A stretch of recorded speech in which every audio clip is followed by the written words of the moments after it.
I'd also like to welcome Andrew Powell, our local MLA and Minister for Environment and Heritage Protection, and Jenny Mackay, Councillor for Division 5.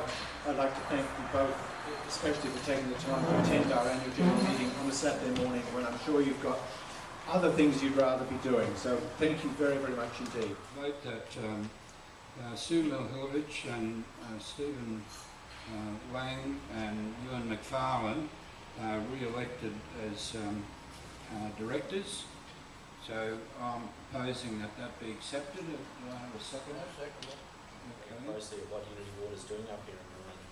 As we see, it's potentially the future.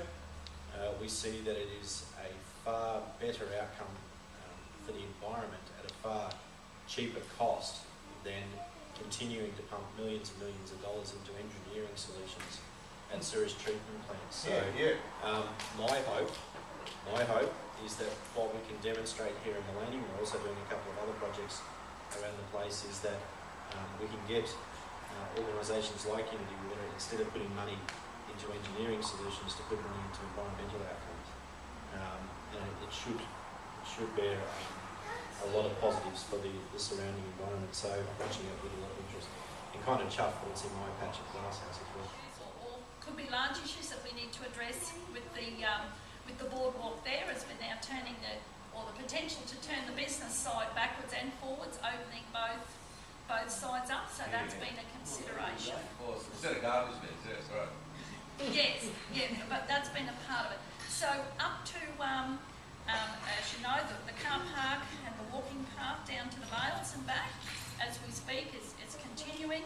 Slight change as of with Padamore House. A lot of planning went into the facility that was going to sit behind Padamore House. To find out now our partnership in, is it Derm? It's not Derm anymore, Diftor. Don't use them. No, whatever that is.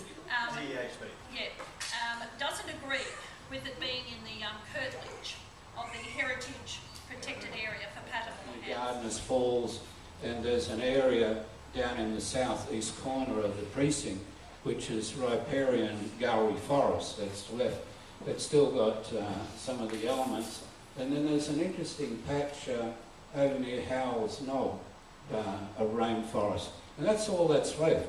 There are little gullies in the Conondales and in the Malula River and down there in the Peachester that act like rainforests. They've got a lot of the rainforest trees in it. Piccadilly turn up in little places where there's figs. These birds are fairly omnivorous. They feed on insects and bits of fruit and all sorts of things, but they need a reasonable area to survive, and they need corridors to be able to keep their breeding pairs and their genetic flow.